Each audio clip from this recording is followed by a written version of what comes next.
प्यारे बच्चों, आज फिर एक नया टॉपिक है और इम्पॉर्टेंट भी टॉपिक है। क्या है? उपग्रहों का कक्षीय वेग।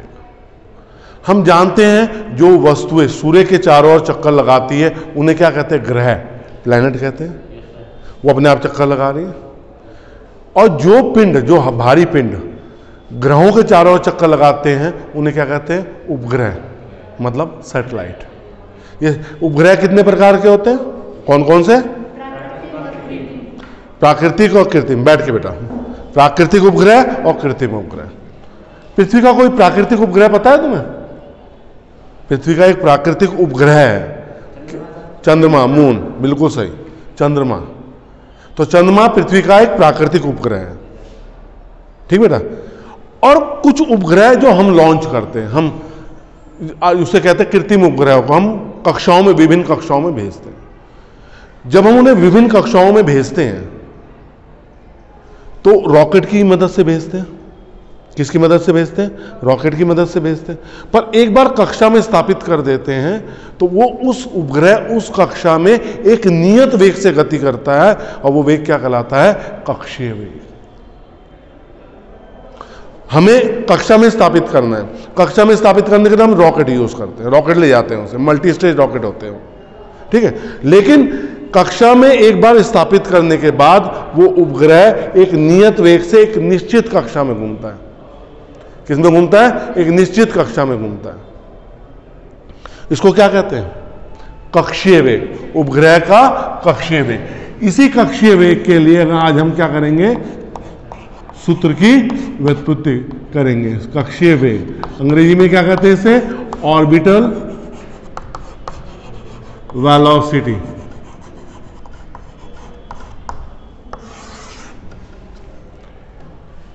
ये हमारी पृथ्वी है,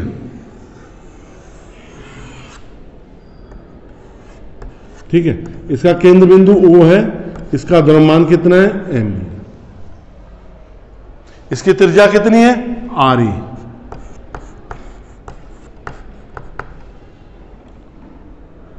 ये यहां पर एक उपग्रह है जिसका द्रव्यमान स्मॉल m है और वो पृथ्वी से h ऊंचाई पे, पृथ्वी की सतह से कितनी है? h ऊंचाई पे कितने वेग से गति कर रहा है? v0 वेग से।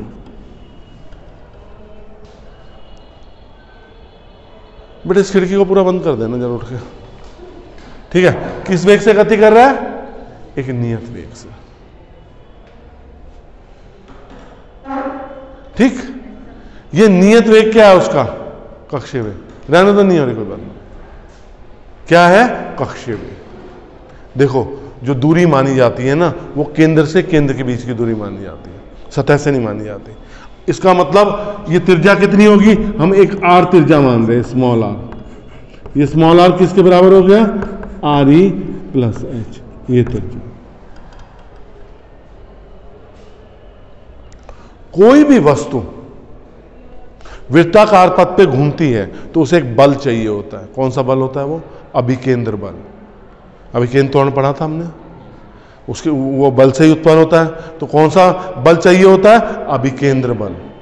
यहां पर जब उपग्रह घूम रहा है उसे अभिकेंद्र बल किससे मिलेगा? पृथ्वी और चंद्रमा के बीच या उपग्रह के बीच में गुरुत्वाकर्षण बल से।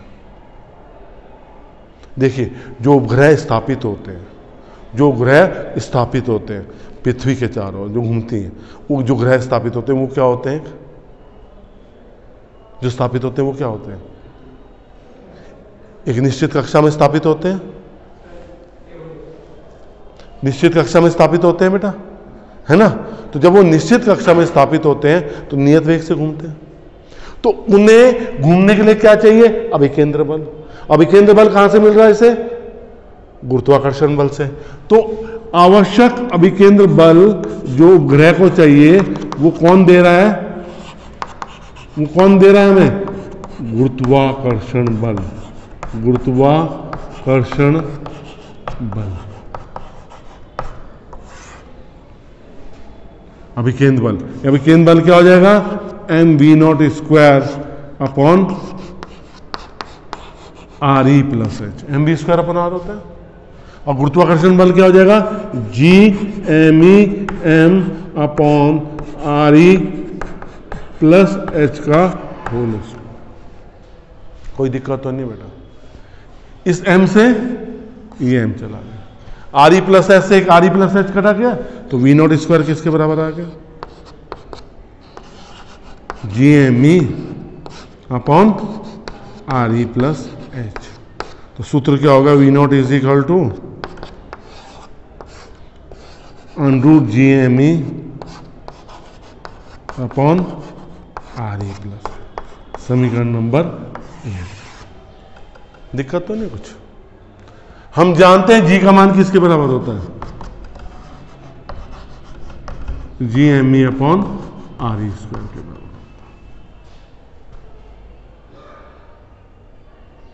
ठीक है, अब क्या हो जाएगा, G_m_e किसके बराबर हो जाएगा, G_RE स्क्वायर के बराबर हो जाएगा।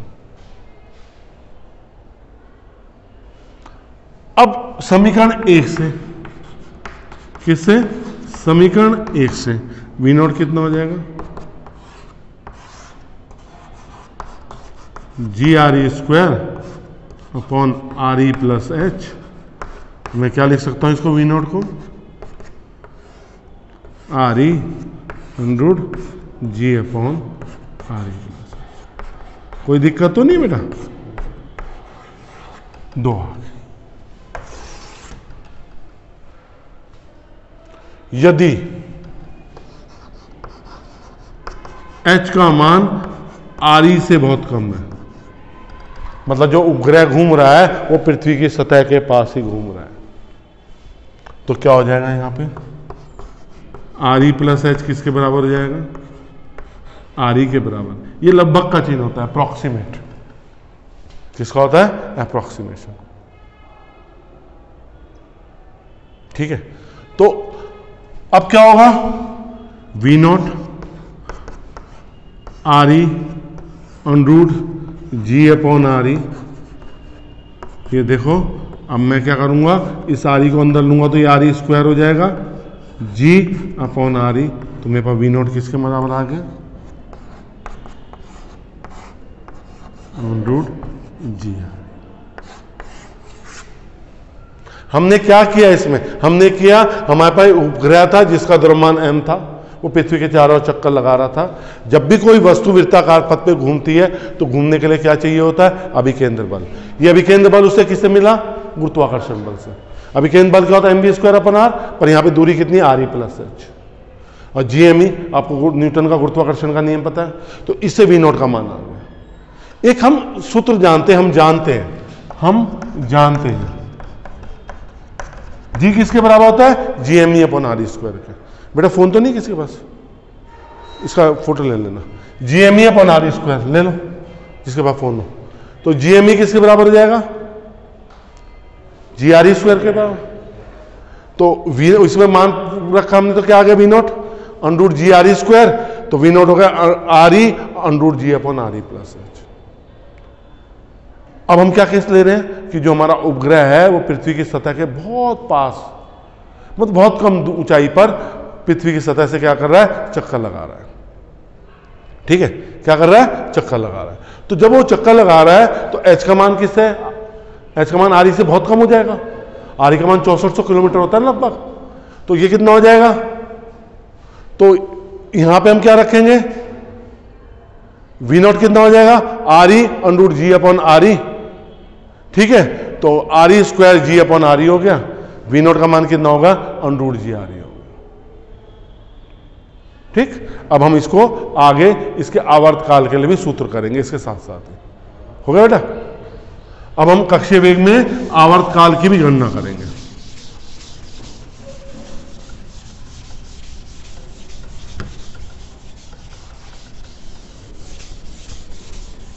देखो, अब हम कक्षीय वेग में आवर्त काल की गणना करेंगे, उपग्रह का आवर्त काल। किसकी बात कर रहे हैं बेटे हम, आवर्त काल, कैपिटल T से प्रदर्शित करते हैं। समय क्या होता है, दूरी बटे वेग, दूरी बटे वेग, यही होता है ना समय। राइट, ओके, ठीक, तो दूरी बटे वेग है समय। तो अब यहां पर जो समय है t वो किसके बराबर हो जाएगा? दूरी, दूरी मतलब वृत्त की परिधि। भाई आवर्तकाल क्या होता है? एक चक्कर पूरा करने में लगा समय। क्या होता है? एक चक्कर पूरा करने में लगा समय। तो 2 वृत्त की परिधि बटे वेग। वृत्त की परिधि क्या हो जाएगी?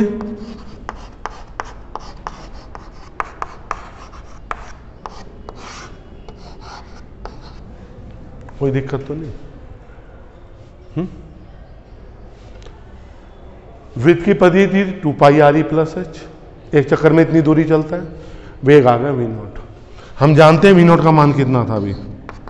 अभी हमने किया है under G M E upon R E plus H. तो क्या हो जाएगा बेटा? अब यहां पे टाइम पीरियड टी कितना हो जाएगा? 2 pi R E plus H upon under root G M E upon R E plus H. तो टी का मान कितना हो जाएगा? 2 pi R E plus H. इसको ऊपर ले जाऊंगा, under root R E plus H हो जाएगा upon under root G M E. तो आवर्तकाल का मान कितना हो जाएगा? 2 pi R E plus H. इसको मैं आर ई प्लस एच की पावर 1/2 लिख सकता हूं बेटा या नहीं लिख सकता हूं? लिख सकता हूं ना? तो ये क्या हो जाएगा? G M E. तो क्या हो गया? टी को लिखेंगे यहां पे 2 pi R E plus H की घात 3/2 under root G M E. ये सूत्र ही आ गया। इसका भी फोटोग्राफ ले लेना बेटा, ठीक है? तो हमने कैसे निकाला? हमें एक चक्कर पूरा करने में जो समय लगता है, एक चक्कर मतलब ये किस पे चल रहा है? वृत्त पे गति कर रहा है। तो एक चक्कर पूरा करने में जो समय लगता है उसे क्या कहते हैं? आवर्तकाल का। तो आवर्तकाल कैसे निकलेगा हमारा? वृत्त की दूरी बटे वेग। दूरी क्या है? वृत्त की परिधि। और वेग क्या आ गया? V naught. तो ये होगा 2 pi R E plus H upon V naught, है ना? हम जानते हैं, हमने ये ड्राइव किया है। वी नॉट का मान किसके बराबर होता है? Under G M E upon R E plus H. तो 2 pi R E plus H under G M E upon R E plus H. तो ये मान हमने रख दिया, हमें ये सूत्र मिल गया। अब आगे देखो, इसी सूत्र को आगे करेंगे।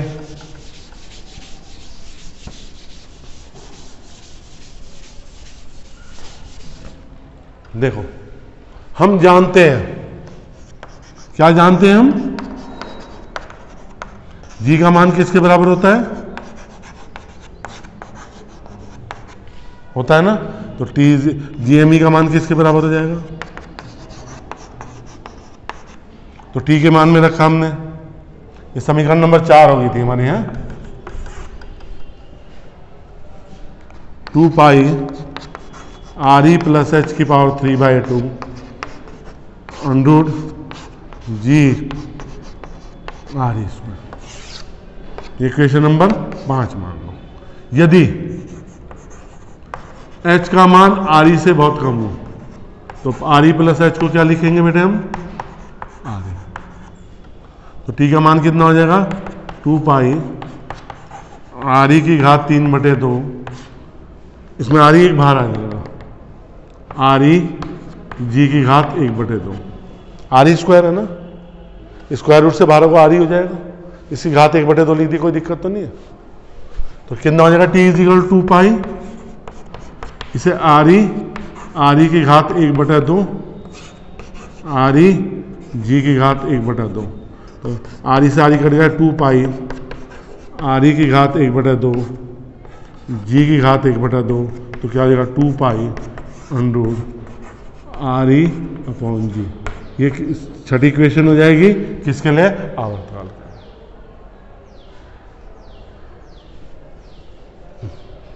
बच्चों, हम क्लासरूम में ही बैठे हुए हैं, कहीं बाहर नहीं बैठे हुए हैं। और क्लासरूम में ही हमने वीडियो बनाई है। देखो, अगर आपको मेरी वीडियो अच्छी लग रही है, लाइक ज़रूर कीजिए, शेयर भी कीजिए, और चैनल को सब्सक्राइब नहीं किया है तो सब्सक्राइब जरूर कीजिए। आपको इसी तरह वीडियो आपको क्या होती रहेगी, उपलब्ध होती रहेगी। बहुत बहुत धन्यवाद।